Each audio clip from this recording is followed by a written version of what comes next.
গর্জন এখনো থামেনি মানুষের, বরং উত্তরোত্তর বাড়ছে। মানবাধিকারের প্রশ্ন তুলছেন অনেকেই। সম্মানহানি কেন করা হবে সে প্রশ্নেও গর্জে উঠছেন বামপন্থীরা। 9 জুলাই সারা দেশে ডাকা হয়েছিল শ্রমিক ধর্মঘট। 100 দিনের কাজের দাবি, মজুরি বৃদ্ধি, কাজের নির্ধারিত সময় এবং শ্রম কোডের বিরুদ্ধে সোচ্চার হয়েছিলেন সারা দেশের খেটে খাওয়া মানুষ। দক্ষিণ দিনাজপুরের বংশীহারি ব্লকের বুনিয়াদপুরেও সেদিন একজোট হয়ে পথে নেমেছিলেন মাজেদার রহমান। বংশীহারি ব্লকের এরিয়া কমিটির সদস্যকে ধর্মঘট পালনের সময় চড় মারেন স্থানীয় থানার আইসি, জানিয়ে তীব্র হইচই পড়ে গিয়েছে। অনেকেই বলছেন, মানুষ নিজের অধিকার জানাতে ধর্মঘটে সামিল হতে পারবেন না, তাকে চড় মারা হবে। মাজেদার মানবাধিকার কমিশন ইতিমধ্যেই অভিযোগ জানিয়েছেন, হাইকোর্টেও করেছেন মামলা।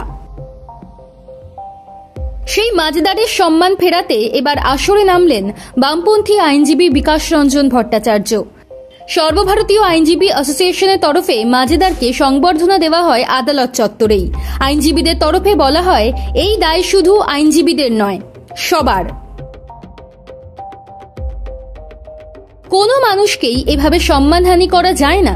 বিকাশ রঞ্জন ভট্টাচার্য মালা দিয়ে বরণ করেন। একটি গাছও তুলে দেওয়া হয় মাজেদারের হাতে। বিকাশ মালা পরাতে গিয়ে মাজেদারকে বলেছেন, লড়াই করার মানসিকতার জন্য এই মালা পরালাম আপনাকে।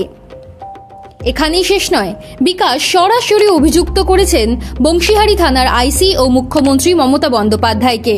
তিনি বলেছেন, আমরা সকলেই মানবাধিকারের পক্ষে লড়াই করি।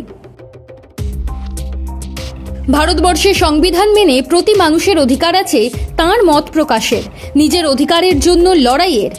9 জুলাই ধর্মঘট ডাকা হয়েছিল সারা দেশে। সেই ধর্মঘট ডাকা হয়েছিল আপামোর মানুষের ভালোর কথা ভেবে। সাধারণ মানুষ স্বতঃস্ফূর্তভাবে নেমেছিলেন রাস্তায়। সেদিনের ঘটনা তুলে ধরে বিকাশ একই সঙ্গে বলেছেন, মাজেদার রহমান যখন ধর্মঘট পালন করতে আসেন তখন পুলিশ ইন্সপেক্টর তাঁকে সরাসরি চড় মারেন। এই অধিকার পুলিশ ইন্সপেক্টরকে কে দিয়েছে আমরা জানি না, তবে রাজ্যের মুখ্যমন্ত্রী গুন্ডা নিয়ন্ত্রণ করেন। তিনি হয়তো পুলিশ বাহিনীতে এমন গুন্ডা ঢুকিয়েছেন। অতীতে আমরা অনেক আন্দোলন করেছি, বহু ধাক্কাধাক্কি হয়েছে, গ্রেপ্তার হয়েছে, কিন্তু কোনো পুলিশ অফিসার এমন স্পর্ধা দেখাননি। মাজেদার মামলা করেছেন, আইনি অধিকার তাঁকে দেবেন। মাজেদারকে পাশে নিয়ে বিকাশ বলেছেন, আইনি লড়াই যেমন রয়েছে তার থেকেও বড় লড়াই হচ্ছে রাস্তার আন্দোলনের অধিকার। ভয় পেয়ে নয়, মুখোমুখি চোখে চোখ রেখে লড়াই হবে। আমি জানি আগামী দিনে এমন থাপ্পড়ের প্রতিবাদ জানাবেন মাজেদার। লড়াইয়ের মানসিকতার জন্য তাকে অভিনন্দন জানাচ্ছি।